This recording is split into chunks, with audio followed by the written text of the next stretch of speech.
پیر دستگیر حضور غوث اعظم شیخ عبد القادر جیلانی رحمۃ اللہ علیہ نے اپنی زندگی کا ایک لمبا عرصہ مجاہدات میں گزارا۔ جب آپ بغداد شریف میں علم دین پڑھتے تھے، آپ کا معمول تھا کہ مدرسے کے اسباب پڑھ کر جنگل کی طرف نکل جایا کرتے تھے اور وہیں اپنے سبق یاد کرتے تھے، عبادت میں مصروف اور مشغول رہا کرتے تھے۔ اسی زمانے کی بات ہے کہ ایک روز حضور غوث اعظم شیخ عبد القادر جیلانی رحمۃ اللہ علیہ نے کسی غار کے قریب ایک پتھر کو دیکھا۔ اس پر ایک درود پاک لکھا ہوا تھا اور ساتھ ہی یہ بھی لکھا تھا کہ یہ درود جو پتھر پر لکھا ہے اسے ایک مرتبہ پڑھنے سے 50,000 درود شریف پڑھنے کا ثواب ملتا ہے۔ حضور غوث اعظم رحمۃ اللہ علیہ نے وہ درود شریف لکھ لیا اور اسے پڑھنے لگے۔ بعد میں ایک روز آپ کو خواب میں پیارے آقا مکی مدنی محمد مصطفیٰ صلی اللہ علیہ وآلہ وسلم کی زیارت ہوئی۔ آپ نے آخری نبی رسول ہاشمی صلی اللہ علیہ وسلم سے اس درود شریف کے متعلق پوچھا کہ کیا یہ وہی درود شریف ہے جس کے پڑھنے سے 50,000 درود شریف پڑھنے کا ثواب ملتا ہے؟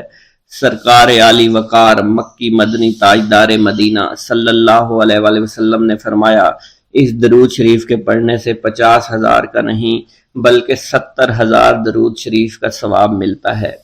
سبحان اللہ۔ اللہ پاک کے اپنے محبوب کی امت پر کرم نوازیاں دیکھی کہ جو بندہ ایک بار درود شریف پڑھے، روایت کے مطابق اسے 10 نیکیاں ملتی ہیں، 10 گناہ معاف ہوتے ہیں اور 10 درجات ہی بلند کیے جاتے ہیں۔ یہی کرم نوازی کتنی عظیم ہے کہ ایک مرتبہ درود شریف پڑھنے سے اتنا ثواب ملے۔ اس پر مزید کرم بالائے کرم کہ ایسے درود شریف بھی ہیں جنہیں صرف ایک مرتبہ پڑھنے سے صرف ایک درود شریف کا ثواب نہیں بلکہ کئی ہزار درود شریف کا ثواب ملتا ہے۔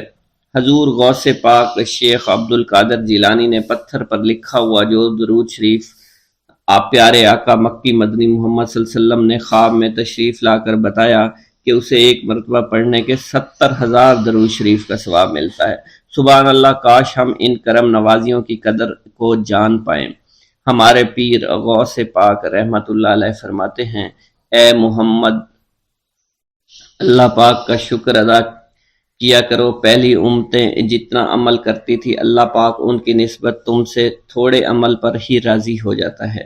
مزید فرماتے ہیں کہ مسجد کو لازمی پکڑو اور نبی رحمت صلی اللہ علیہ وآلہ وسلم پر کثرت سے درود شریف پڑھا کرو۔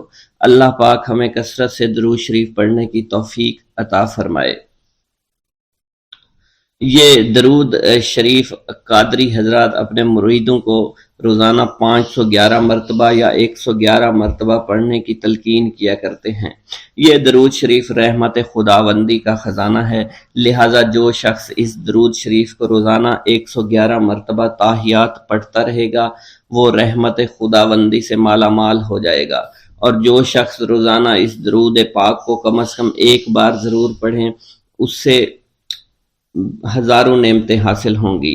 نمبر 1، رزق میں برکت ہوگی، تمام کام آسمان سے ہو جائیں گے، رضا کے وقت کلمہ نصیب ہوگا، موت کے وقت جان کنی کی سختی سے محفوظ رہے گا، قبر میں وسعت ہوگی، کسی کی محتاجی نہیں رہے گی، مخلوق خدا اس سے محبت کریں گے۔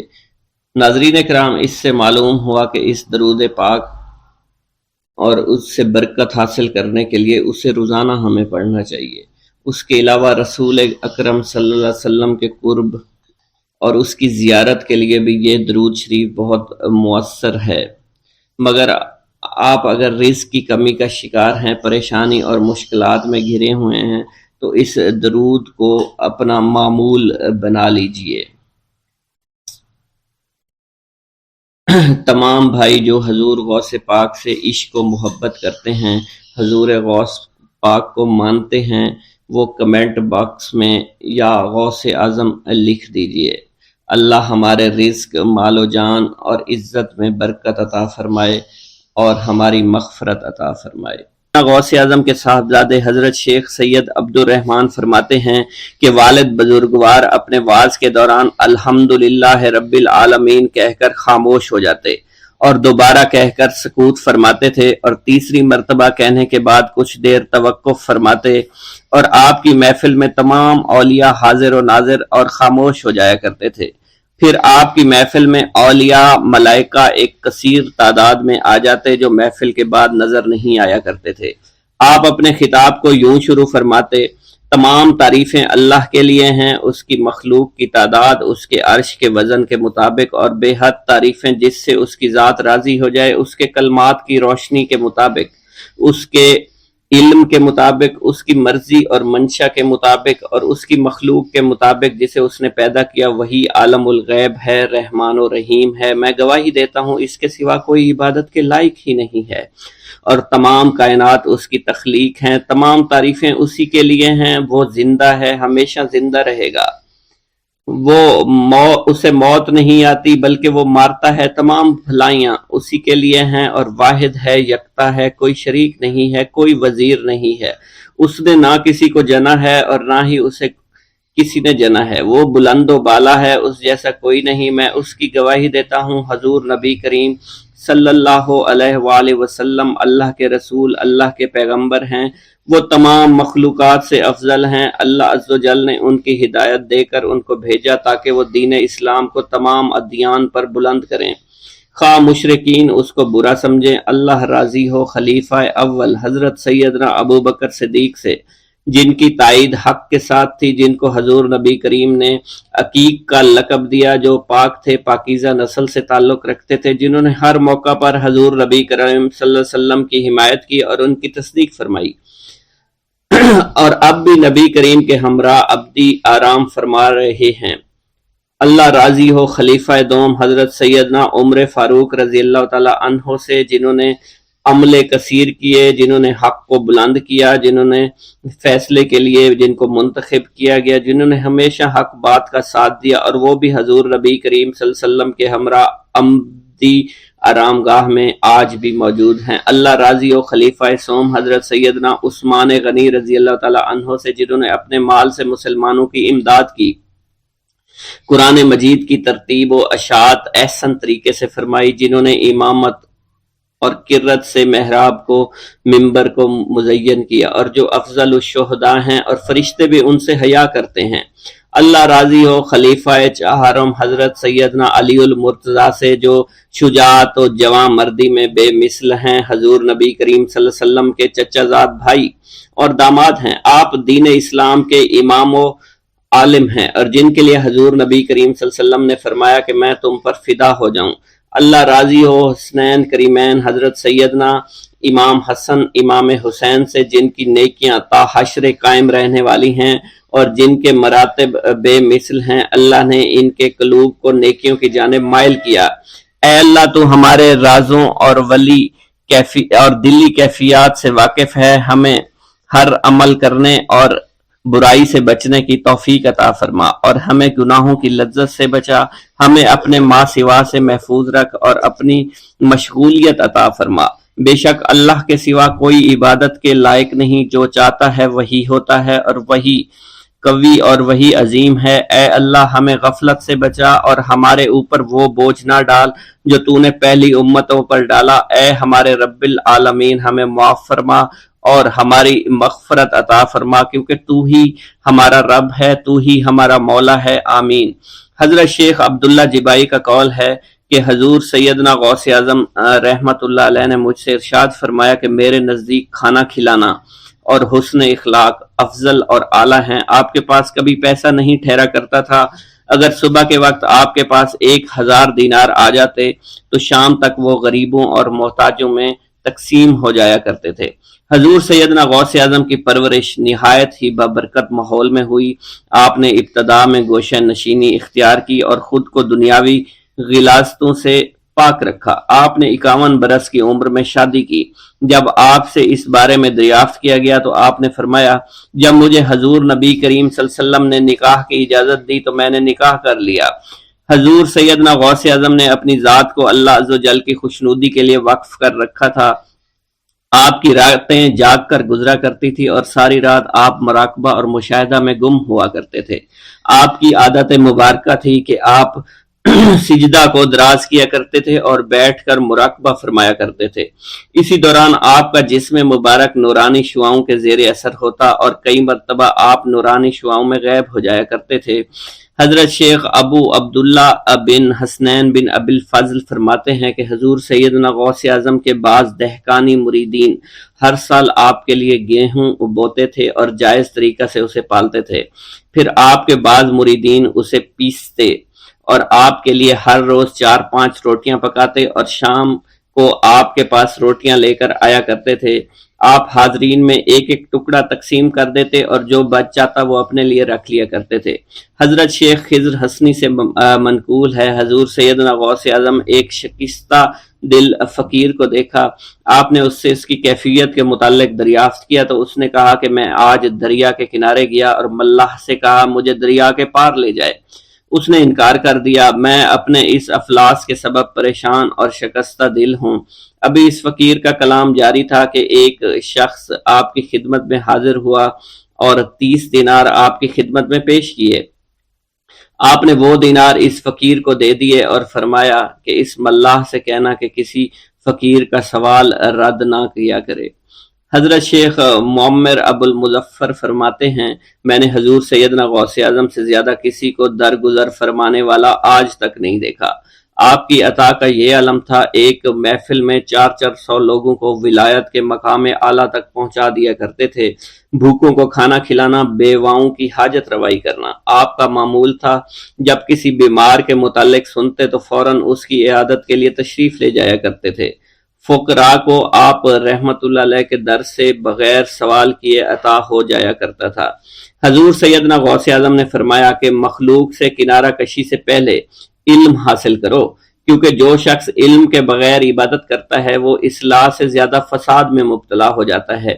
تمہیں چاہیے کہ شمع شریعت اپنے ہمراہ لے کر علم کی روشنی میں علم عمل کرو، پھر اللہ تعالیٰ تمہیں علم لدنی کا وارث بنا دے گا جس سے تم ناواقف ہو۔ تمہیں چاہیے کہ تمام اسباب و ذرائع سے تعلق منقطع کر کے رشتہ داروں اور احباب سے جدائی اختیار کرو تاکہ تم اپنے زہد کی وجہ سے اپنی قوت باطنی اور اپنے حسن ادب کا مشاہدہ کر سکو۔ خدا کے علاوہ تمام عالم و اسباب سے اس خوف سے منقطع ہو جاؤ تاکہ تمہاری شمع معرفت نہ بجھ جائے، اور جب تم 40 دن اپنے رب کے لیے مخصوص کر دو گے تو تمہارے قلب سے حکمت کے چشمے جاری ہو جائیں گے اور تم معرفت الہی کی تپش کا مشاہدہ کرنے لگے گے جس کو حضرت موسیٰ علیہ السلام نے اپنے شجر قلب پر محسوس کیا تھا۔ اس کیفیت کے بعد تم اپنے نفس و خواہش، اپنے شیطان سے، اپنی طبیعت اور اپنے وجود سے کہو گے کہ ٹھہر جا، میں نے اس آگ کا مشاہدہ کر لیا ہے جو قلب موسیٰ علیہ السلام پر روشن ہوئی تھی۔ اس کے بعد تمہارے قلب میں باطن سے یہ آواز آنے لگے گی کہ میں ہی تمہارا رب ہوں، میری ہی عبادت کرو، میرے غیر کی اطاعت سے گریزاں ہو جاؤ، میرے سوا کسی سے تعلق مت رکھو، میری معرفت حاصل کر کے میرے غیر کو فراموش کرو، غیر سے اعراض کر کے میرے علم، میرے قرب، میرے ملک اور میری سلطنت کی جانب متوجہ رہو۔ جب تمہیں بقا الہی حاصل ہو جائے تو تمہاری زبان پر اندہ جاری ہو جائے گا اور تمام حجابات رفع ہو کر قلب سے کدورت زائل ہو جائے گی اور نفس کو مکمل سکون حاصل ہو جائے گا۔ پھر جب اس کے الطاف غالب ہو جائیں گے تو تمہیں خطاب کیا جائے گا، اے قلب، فرعون نفس کی طرف توجہ کر اور اس کو راہ ہدایت پر چلاتا ہوا میری جانب آ لے اور اس سے کہہ دے کہ میرا ہی اتباع کریں، پھر انہیں رشد کے راستے پر ہدایت کر کے اس سے تعلق قائم کر اور اس کے بعد پھر قطع تعلق کر کے دوبارہ استوار کر لے اور اسی طرح سے کرتا رہے۔ حضرت شیخ معمر سے منقول ہے، فرماتے ہیں ایک مرتبہ میں حضور سیدنا غوث اعظم شیخ عبد القادر جیلانی رحمت اللہ علیہ کی خدمت میں حاضر تھا۔ آپ بیٹھے کچھ لکھ رہے تھے، اسی دوران چھت سے 3 مرتبہ مٹی گری، چوتھی مرتبہ ایسا ہوا آپ نے جلال میں آ کر اس جگہ دیکھا جہاں سے مٹی گر رہی تھی۔ اسی دوران ایک چوہا اس جگہ سے نیچے گرا اور مر گیا۔ یہ چوہا ہی وہاں سے مٹی کھود رہا تھا۔ حضرت شیخ عمر بن مسعود بزاز فرماتے ہیں حضور سیدنا غوث اعظم وضو فرما رہے تھے، اسی دوران ایک چڑیا نے آپ کی قمیض پر بیٹ کر دی۔ آپ نے جلالی نظروں سے چڑیا کو دیکھا، وہ چڑیا اسی وقت نیچے گری مر گئی۔ آپ نے وضو سے فارغ ہونے کے بعد قمیض کے اس حصے کو دھویا اور پھر اپنی قمیض مبارک اتار کر مجھے دی اور فرمایا اس کو فروخت کر کے اس کی رقم کو خیرات کر دو، یہ اس کا بدلہ ہے۔ حضور سیدنا غوث اعظم کے زمانہ میں بہت ہی گناہگار شخص تھا، اس کے دل میں آپ سے بے پناہ محبت تھی۔ جب اس کے مرنے کے بعد دفن کیا گیا تو قبر میں منکر نکیر نے سوالات کیے تو اس نے سوال کے جواب میں عبد القادر جواب دیا۔ منکر نکیر نے اللہ کی بارگاہ میں اس کے جواب کو پیش کیا۔ حکم ہوا اگرچہ یہ بندہ فاسقوں میں سے ہے لیکن یہ میرے محبوب سید عبد القادر جو کہ صادقین میں سے ہیں ان سے محبت رکھتا ہے۔ بغداد کے محلہ باب العز کے قبرستان میں سے ایک قبر سے مردہ کے چیخنے کی آواز آنے لگی۔ لوگوں نے حضور سیدنا غوث اعظم کی خدمت میں عرض ہو کر عرض کیا، آپ نے دریافت کیا کیا صاحب قبر نے مجھ سے خرقہ پہنا؟ لوگوں نے عرض کیا ہمیں اس کا علم نہیں۔ آپ نے دریافت کیا کیا یہ میری محفل میں کبھی شریک ہوا؟ ہمیں اس کا علم نہیں۔ آپ نے پھر دریافت کیا کیا کبھی میرے پیچھے نماز پڑھی؟ نہیں معلوم۔ آپ نے مراقبہ فرمایا اور آپ کے چہرہ مبارک پر جلالیت کے آثار نمودار ہو گئے۔ بعد ازاں آپ نے چہرہ مبارک پر وقار ظاہر ہوا اور آپ نے فرمایا کہ اس شخص نے میری زیارت کی، مجھ سے حسن ظن رکھا، اسی وجہ سے اللہ نے اس پر رحم فرما دیا ہے، چنانچہ اس کے بعد کبھی قبر سے آواز نہیں آئی۔ منقول ہے حضرت شیخ ابو الحسن علی بن وہب ازجی بیمار ہو گئے، حضور سیدنا غوث اعظم عیادت کے لیے تشریف لائے تو آپ نے وہاں ایک قمری اور ایک کبوتری کو دیکھا۔ حضرت شیخ ابو الحسن نے آپ سے عرض کی کہ یہ کبوتری 6 ماہ سے انڈے نہیں دے رہی اور قمری 9 مہینے سے بول نہیں رہی۔ آپ نے کبوتری سے فرمایا تو اپنے مالک کو فائدہ پہنچا اور قمری سے فرمایا تو اپنے خالق کی تسبیح کر۔ چنانچہ قمری نے اسی وقت کوکو کرنا شروع کر دیا، یہاں تک کہ بغداد کے لوگ اس کی آواز سننے کے لیے جوق در جوق جمع ہونا شروع ہو گئے اور کبوتری نے بھی انڈے دے دیے اور ان سے بچے نکلے۔ میرا یہ قدم تمام اولیاء کرام کی گردن پر ہے۔ ایک مرتبہ محلہ حلبہ میں اپنے مہمان خانے میں واز فرماتے ہوئے حضور سیدنا غوث اعظم پر اچانک حالت کشف طاری ہوئی۔ آپ رحمت اللہ علیہ نے فرمایا میرا یہ قدم ہر ولی اللہ کی گردن پر ہے۔ یہ ارشاد سن کر تمام اولیاء اللہ نے اپنی گردنیں جھکا دیں۔ صلحائے امت نے اس کی توضیح فرمائی ہے کہ آپ رحمت اللہ علیہ کے عہد مبارک اور بعد میں قیامت تک آپ کی عطا کے بغیر ولی اللہ ولایت کے درجے پر فائز نہیں ہو سکتا۔ سلطان الہند حضرت خواجہ معین الدین چشتی المعروف خواجہ غریب نواز اس وقت خراسان کے پہاڑوں پر مجاہدات میں مشغول تھے۔ انہوں نے بھی حضور سیدنا غوث اعظم کا ارشاد گرامی سن کر اپنی گردن جھکا دی اور یوں عرض گزار ہوئے، آپ کے قدمین شریفین میرے سر اور میرے آنکھوں پر ہیں۔ حضور سیدنا غوث اعظم فرماتے ہیں کہ میں 10 برس کی عمر میں اپنے شہر کے مکتب میں حصول علم کے لیے جایا کرتا تھا۔ اس وقت میرے ساتھ ملائکہ بھی ہوتے تھے جو میرے آگے پیچھے میری حفاظت کے لیے چلتے تھے۔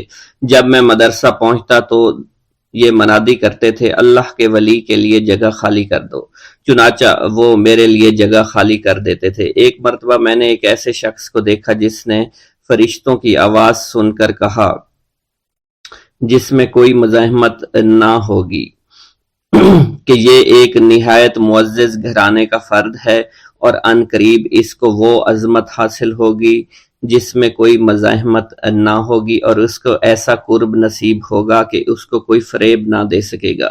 پھر 40 برس بعد میں نے اس شخص کو پہچانا، وہ شخص ابدالوں میں سے تھا۔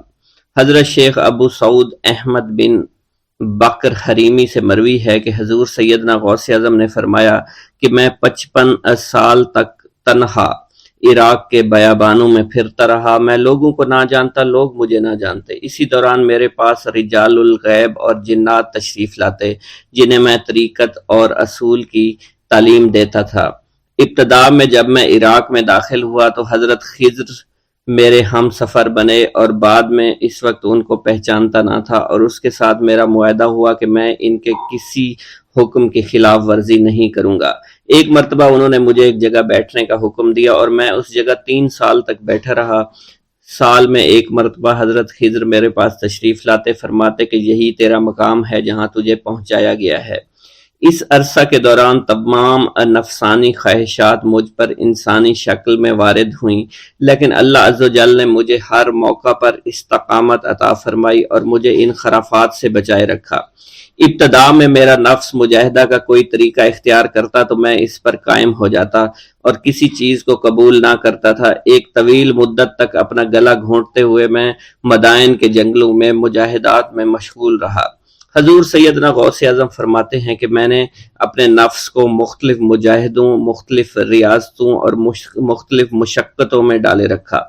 1 سال تک میں گری ہوئی چیزیں اٹھا کر کھاتا رہا، دوسرے سال پانی پر گزارا کیا، اور تیسرے سال نہ میں نے کچھ کھایا، نہ پیا اور نہ ہی سویا۔ ایک مرتبہ شدید سردی کی وجہ سے میں ایوان کسریٰ کے کھنڈرات میں سویا تو رات بھر میں 40 مرتبہ طبیعت خراب ہوئی۔ حضور سیدنا غوث اعظم فرماتے ہیں ہر سال ایک بزرگ آتے اور وہ مجھے جبہ دے کر چلے جاتے۔ اسی طرح میں نے بے شمار طریقوں سے دنیا اور نفس سے چھٹکارا پانے کی کوشش کی۔ لوگ مجھے دیوانہ سمجھتے تھے۔ میں برہنہ جسم جنگلوں میں چلا جاتا اور کانٹوں پر لوٹتا شور مچاتا تھا۔ میرا تمام بدن سے خون جاری ہو جایا کرتا تھا اور لوگ مجھے اٹھا کر شفا خانے لے جایا کرتے، جہاں میری حالت مزید بگڑ جاتی۔ ایک وقت ایسا بھی آیا جب مجھ میں اور مردہ میں کوئی فرق نہ تھا۔ لوگ کفن لے کر آئے، غسال کو بلوایا کہ وہ مجھے غسل دے دیں۔ ابھی انہوں نے مجھے غسل دینے کے لیے تختہ پر ڈالا ہی تھا کہ میری حالت درست ہو گئی۔ میں اٹھ کھڑا ہوا۔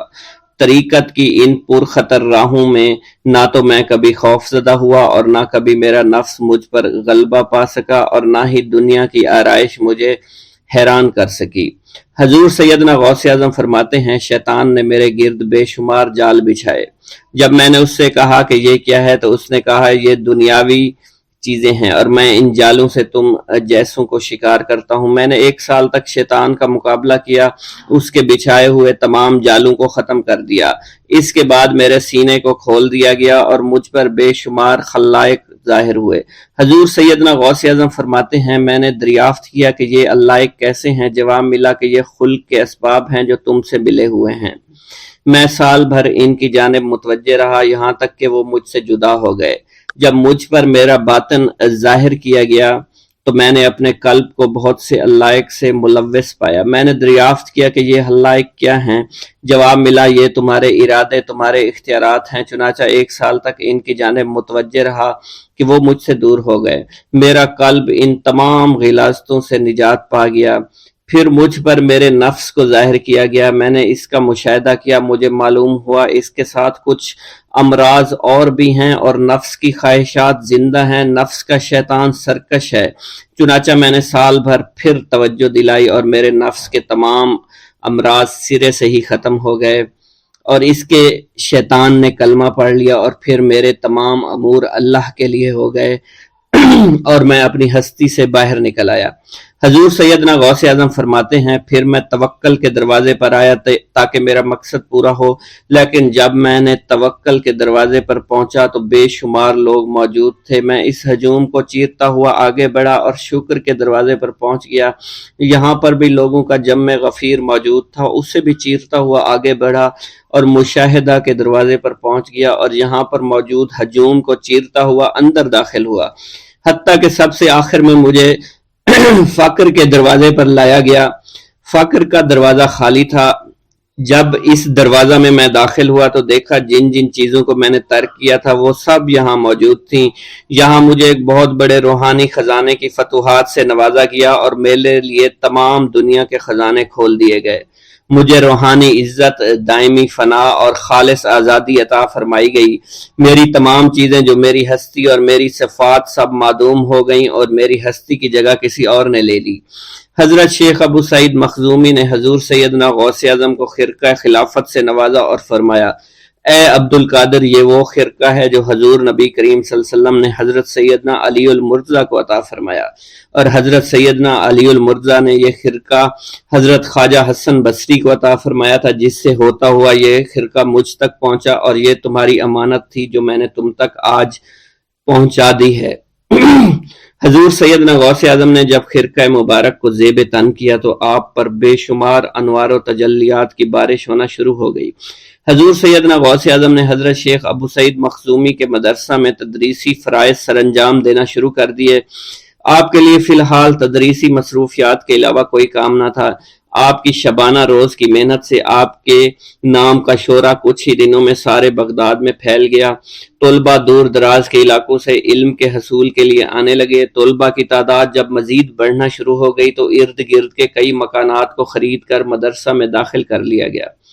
کتب سیر میں منقول ہے کہ 528 ہجری میں آپ مدرسہ نظامیہ کی وسیع عمارت تعمیر فرما چکے تھے۔ اس مدرسہ کی تعمیر میں آپ نے بحیثیت مزدور بھی حصہ لیا تھا۔ حضرت شیخ ابو الخشاب سے مروی ہے کہ میں جوانی میں جب علم نحو پڑھ رہا تھا تو لوگوں نے مجھے حضور سیدنا غوث اعظم کے پاس جانے کا مشورہ دیا، اور اس کی وجہ سے مجھے بھی اشتیاق ہوا کہ میں آپ کا واز سنوں۔ ایک مرتبہ کچھ لوگوں کے ہمراہ آپ کی مجلس میں دوستوں کے ہمراہ حاضر ہوا۔ آپ نے میری جانب توجہ کرتے ہوئے فرمایا، ہماری صحبت اختیار کر لو۔ چنانچہ میں نے آپ کے فرمان کے مطابق آپ کی صحبت کو اختیار کر لیا۔ آپ نے مجھے علم نحو کے علاوہ علوم عقلیہ اور تقلد حاصل کیے، جس سے مجھے کوئی واقفیت پہلے نہیں تھی۔ 1 سال کے عرصہ میں آپ کی نظر کرم سے میں نے وہ علوم حاصل کر لیے جو گزشتہ اتنی عمر گزارنے کے باوجود بھی مجھے حاصل نہیں ہوئے تھے۔ منقول ہے حضرت شیخ بقا بن بطو، شیخ علی بن ہیتی اور شیخ کیلوی جب حضور سیدنا غوث اعظم کے مدرسہ میں آتے تو جھاڑو دیا کرتے تھے اور چھڑکاؤ کرتے تھے، لیکن آپ کی اجازت کے بغیر کبھی اندر داخل نہ ہوتے تھے۔ اجازت ملنے کے بعد آپ حضرات اندر داخل ہوتے اور اجازت ملنے پر ہی بیٹھتے تھے۔ آپ سے امان طلب کرتے اور امان مل جانے کے بعد مؤدب ہو کر بیٹھ جاتے۔ جس وقت آپ کہیں جانے کا ارادہ کرتے تو یہ حضرات سواری کے ہمراہ چلتے۔ آپ انہیں اس فعل سے منع فرمایا کرتے تھے اور کہتے تھے کہ ہمیں آپ کے ذریعے قرب الہی حاصل ہوا ہے۔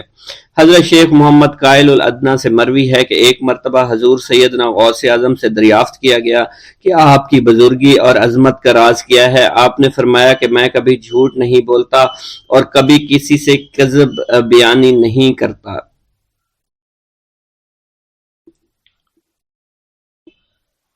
ایک گاؤں کے بارے میں کہا جاتا تھا کہ جہاں قدرت کی بے پناہ نعمتیں تھیں، اللہ پاک نے وہاں کے لوگوں کو مالا مال کیا ہوا تھا۔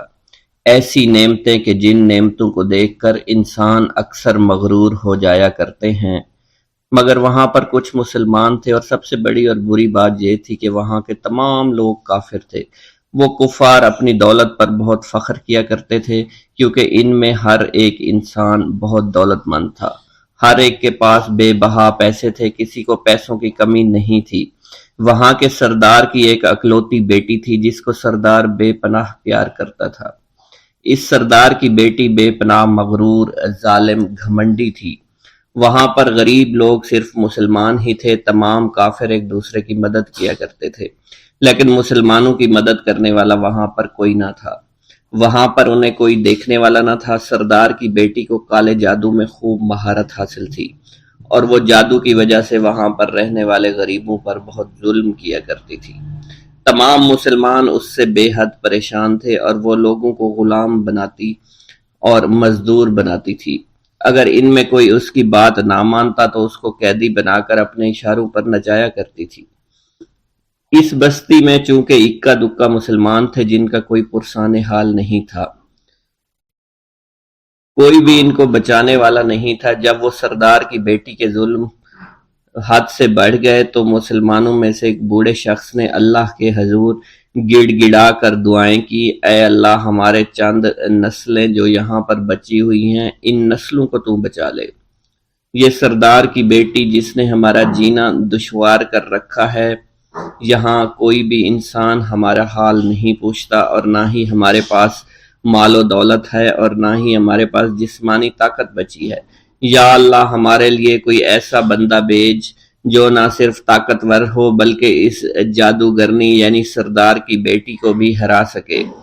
اللہ رب العزت نے اس بوڑھے کی دعا کو قبول فرمایا اور یوں اس جگہ پر ایک اللہ والے کو بھیج دیا، اور وہ اللہ والے ایسے ہی بستی میں داخل نہیں ہوئے بلکہ ایک دن کچھ عجیب واقعہ ہوا۔ ان کافروں کا سردار جنگل میں سیر سپاٹے کرتے ہوئے نکلا تھا، بڑی شان سے چلتا ہوا وہ سفر کر رہا تھا۔ اچانک ایک زہریلا سانپ اس کے سامنے آیا۔ اس زہریلے سانپ نے بادشاہ کو ڈس لیا اور وہ بے ہوش ہو کر زمین پر گر پڑا اور تڑپنے لگا۔ اس کے جو ساتھی تھے انہوں نے جب اپنے سردار کو یوں تڑپتا ہوا دیکھا اور سردار کی غیر حالت دیکھی تو کہ جسے ایک زہریلے سانپ نے کاٹ لیا ہے، تو وہ فوراً اسے اٹھا کر گھر لے آئے تاکہ اسے بچانے کے لیے کچھ کیا جا سکے۔ اس لڑکی نے اپنے باپ کی جب یہ حالت دیکھی تو اپنے آس پاس کے بڑے بڑے حکیموں کو بلایا، لیکن عجیب بات یہ تھی کہ لاکھ کوشش کے باوجود زہر نکالنے میں سارے ناکام ہو رہے تھے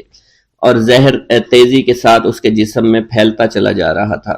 لیکن اسی وقت وہاں ایک درویش کی آمد ہوئی، ایک اللہ والے آئے، ان اللہ پاک نے اس مقصد کے تحت وہاں بھیجا تھا۔ اس اللہ کے ولی نے سردار کے گھر پر پہنچ کر دروازے کو کھٹکھٹایا۔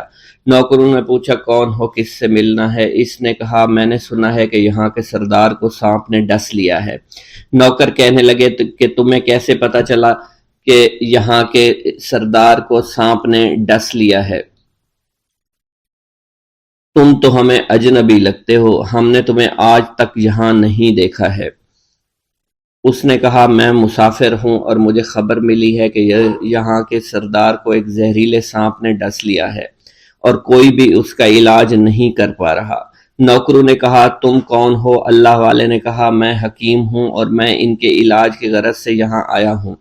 وہ نوکر اللہ والے کی حالت دیکھ کر ہنسنے لگے کیونکہ آپ نے پھٹے پرانے کپڑے پہن رکھے تھے اور دیکھنے سے بہت غریب معلوم ہوتے تھے۔ وہ نوکر کہنے لگے کہ اتنے بڑے سردار کا علاج کرو گے؟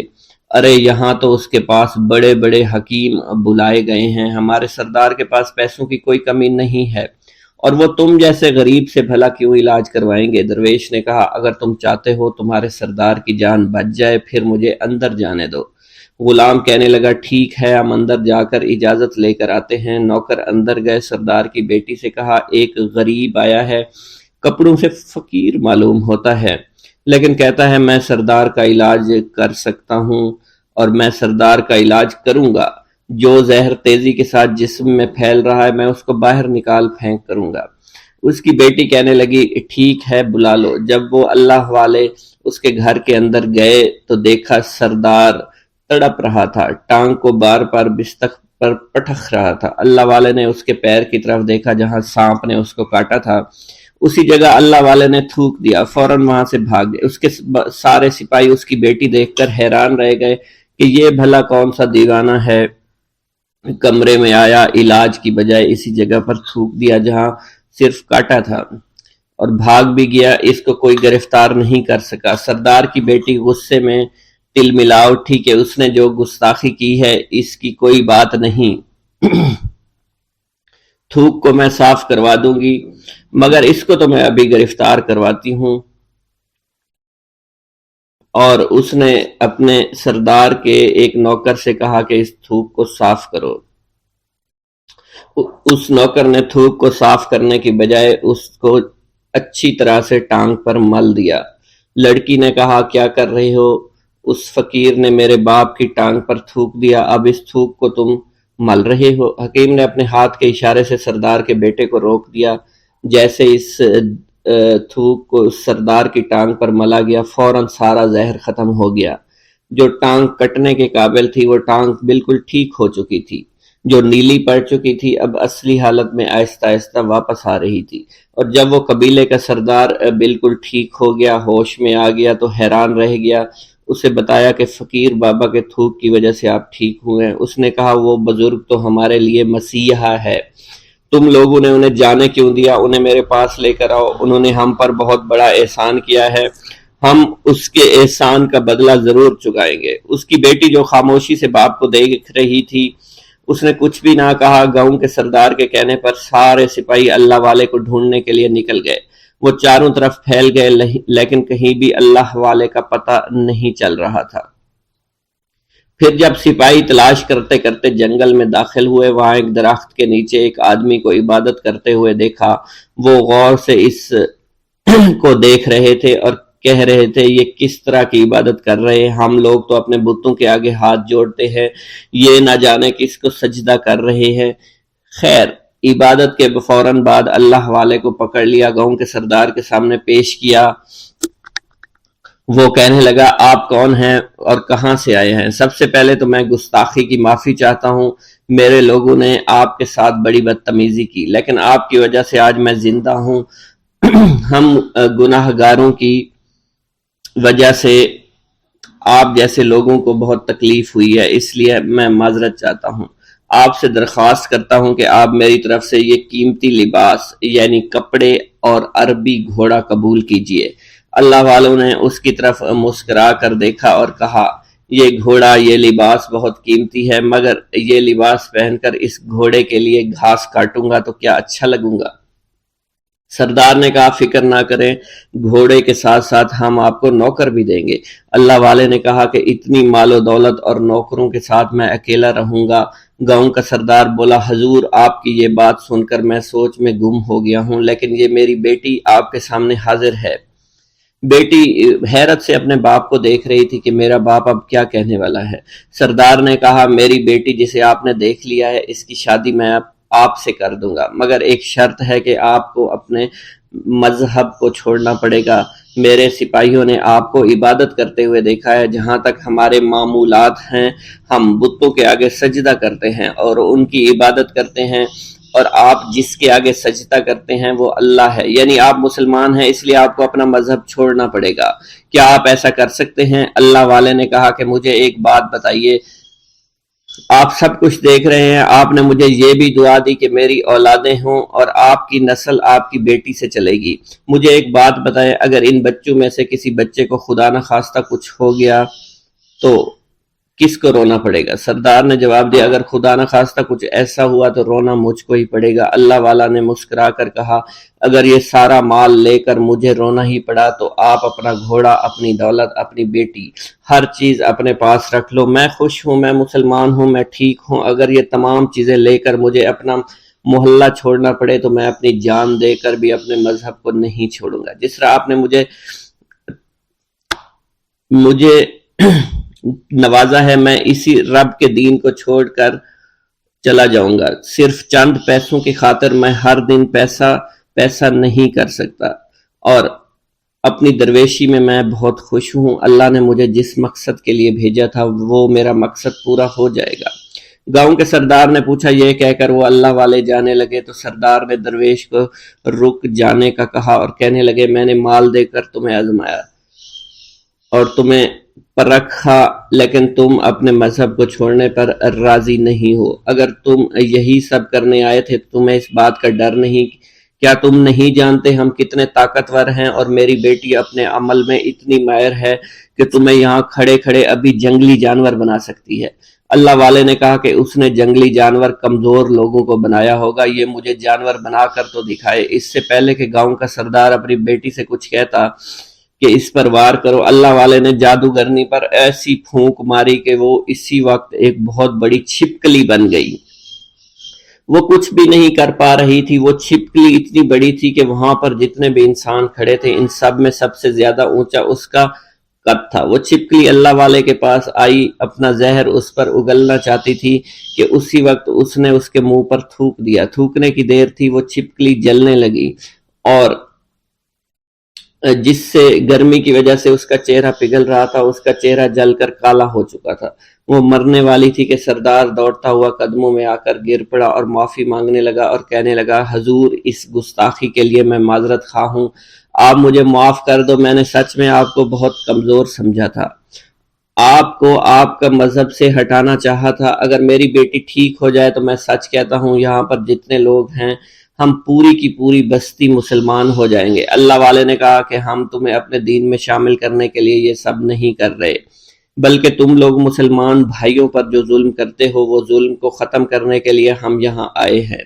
ہمارے دین میں جبر اور ظلم نہیں۔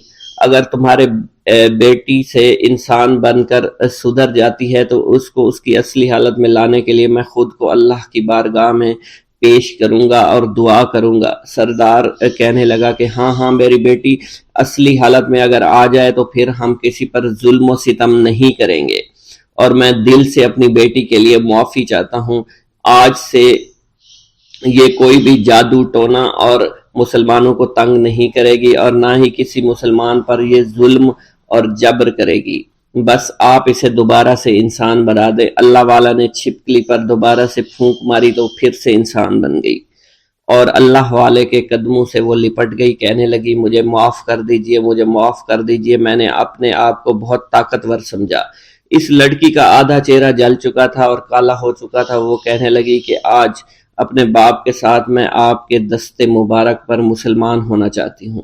میں وعدہ کرتی ہوں کہ آج سے اس بستی پر کوئی بھی کافر کسی مسلمان کے ساتھ بدتمیزی نہیں کرے گا، زیادتی نہیں کرے گا، ظلم اور جبر نہیں کرے گا، بلکہ ہم سب یہاں مل جل کر رہیں گے اور بھائی چارے کے ساتھ رہیں گے۔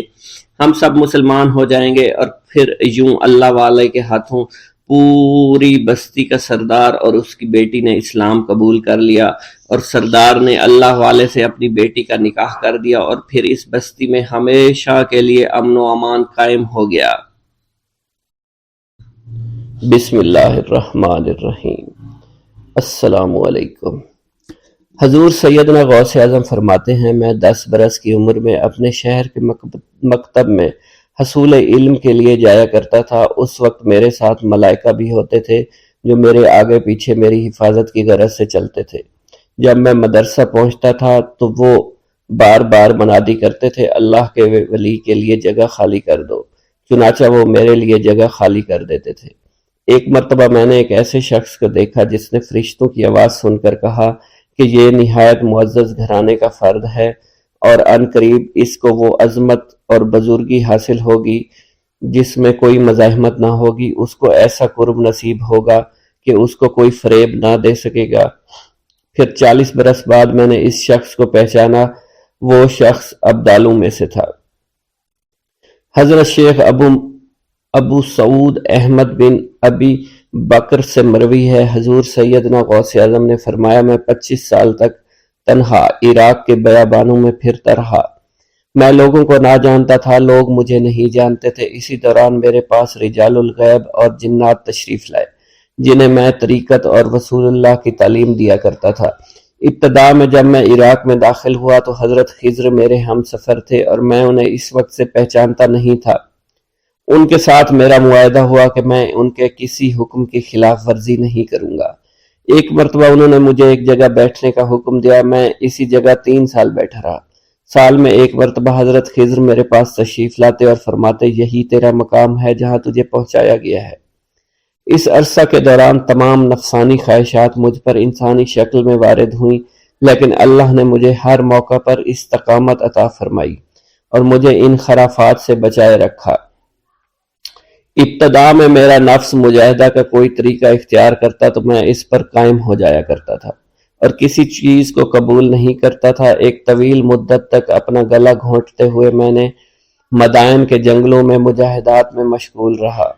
حضور سیدنا غوث اعظم فرماتے ہیں، میں نے اپنے نفس کو مختلف مجاہدوں اور ریاستوں اور مشقتوں میں ڈالے رکھا۔ 1 سال تک میں گری ہوئی چیزیں اٹھا کر کھاتا رہا، اسی دوسرے سال میں صرف پانی پر گزارا کرتا رہا، اور تیسرے سال میں نے کچھ نہ کھایا اور نہ پیا نہ ہی سویا۔ ایک مرتبہ شدید سردی کی وجہ سے میں ایوان کسریٰ کے کھنڈرات میں سویا تو رات بھر میں 40 مرتبہ احتلام ہوا۔ میں نے ہر مرتبہ دریائے دجلہ پر جا کر غسل فرمایا، پھر نیند کے خوف سے محل کے اوپر ایک ویران جگہ پر چڑھ گیا اور وہاں 2 سال تک قیام کیا، حتیٰ کہ سردی کے سوا کوئی شے کھانے کو میسر نہیں تھی۔ حضور سیدنا غوث اعظم فرماتے ہیں، ہر سال ایک بزرگ آتے اور وہ مجھے اونی جبہ دے کر چلے جاتے۔ اسی طرح میں نے بے شمار طریقوں سے دنیا اور نفس سے چھٹکارا حاصل کرنے کی کوشش کی۔ لوگ مجھے دیوانہ سمجھتے تھے، میں برہنہ جسم جنگلوں میں چلا جاتا، کانٹوں پر لوٹا شور مچایا کرتا، میرے تمام بدن سے خون جاری ہو جایا کرتا۔ لوگ مجھے اٹھا کر شفا خانے لے جایا کرتے جہاں میری حالت مزید بگڑ جایا کرتی۔ ایک وقت ایسا آیا جب مجھ میں اور مردہ میں کوئی فرق نہ تھا۔ لوگ کفن لے آئے اور غسال کو بلوایا کہ وہ مجھے غسل دے۔ ابھی انہوں نے مجھے غسل دینے کے لیے ایک تختہ پر لٹایا، میری حالت درست ہو گئی، میں اٹھ کھڑا ہوا۔ طریقت کی ان پرخطر راہوں میں نہ تو میں کبھی خوف زدہ ہوا، نہ کبھی میرا نفس مجھ پر غالب پا سکا، اور نہ ہی دنیا کی آسائش مجھے حیران کر سکی۔ حضور سید غوث اعظم فرماتے ہیں، شیطان نے میرے گرد بے شمار جال بچھائے۔ جب میں نے ان سے کہا یہ کیا ہے، اس نے کہا یہ دنیاوی آلائشیں ہیں، اور میں ان جالوں میں سے تم لوگوں کا شکار کیا کرتا ہوں۔ میں نے 1 سال تک شیطان کا مقابلہ کیا، اس کے بچھائے ہوئے تمام جالوں کو ختم کیا۔ اس کے بعد میرے سینے کو کھول دیا گیا اور مجھ پر بے شمار خلائق ظاہر ہوئے۔ حضور سیدنا غوث اعظم فرماتے ہیں، میں نے دریافت کیا کہ یہ اللہ ایک کیسے ہے؟ جواب ملا، یہ خلق کے اسباب ہیں جو تم سے ملے ہوئے ہیں۔ میں سال بھر ان کی جانب متوجہ رہا، یہاں تک کہ وہ مجھ سے جدا ہو گئے۔ جب مجھ پر باطن ظاہر ہوا تو میں اپنے قلب کو بہت سے علائق سے ملوث پایا۔ میں نے دریافت کیا یہ علائق کیا ہیں؟ جواب ملا، یہ تمہارے ارادے، تمہارے اختیارات ہیں۔ چنانچہ 1 سال تک ان کی جانب متوجہ رہا، یہاں تک کہ وہ سب علائق مجھ سے دور ہو گئے اور میرا قلب ان غلاظتوں سے نجات پا گیا۔ حضور سیدنا غوث اعظم فرماتے ہیں، پھر میں نے توکل کے دروازے پر آیا، میرا مقصد پورا ہو، لیکن جب میں توکل کے دروازے پر پہنچا بے شمار لوگ وہاں موجود تھے۔ میں ہجوم کو چیرتا بڑھا اور شکر کے دروازے پر پہنچ گیا، یہاں بھی لوگوں کا جمع غفیر موجود تھا، اسے بھی چیرتا آگے بڑھا اور مشاہدہ کے دروازے پر پہنچ گیا، یہاں پر موجود ہجوم کو بھی چیرتا ہوا اندر داخل ہوا، حتیٰ کہ سب سے آخر میں مجھے فقر کے دروازے پر لا دیا گیا۔ فقر کا دروازہ خالی تھا۔ جب میں اس دروازے میں داخل ہوا تو دیکھا جن جن چیزوں کو میں نے ترک کیا تھا وہ سب یہاں موجود تھی۔ یہاں مجھے ایک بہت بڑے روحانی خزانے کی فتوحات سے نوازا گیا، میرے لیے تمام دنیا کے خزانے کھول دیے گئے، مجھے روحانی عزت، دائمی غنا اور خالص آزادی عطا فرمائی گئی۔ میری تمام چیزیں جو میری ہستی اور میری صفات سب معدوم ہو گئی تھی، وہ میری ہستی کی جگہ کسی اور نے لے لی تھی۔ حضرت شیخ ابو سعید مخزومی نے حضور سیدنا غوث اعظم کو خرقہ خلافت سے نوازا اور فرمایا، اے عبد القادر، یہ وہ خرقہ ہے جو حضور نبی کریم صلی اللہ علیہ وسلم نے سیدنا علی المرتضیٰ کو عطا فرمایا۔ سیدنا علی المرتضیٰ نے یہ خرقہ خواجہ حسن بصری کو عطا فرمایا، جس سے ہوتا ہوا یہ مجھ تک پہنچا، اور یہ تمہاری امانت تھی جو میں نے تم تک پہنچا دی۔ حضور سیدنا غوث اعظم نے جب خرقہ مبارک کو زیب تن کیا تو آپ پر بے شمار انوار و تجلیات کی بارش ہونا شروع ہو گئی۔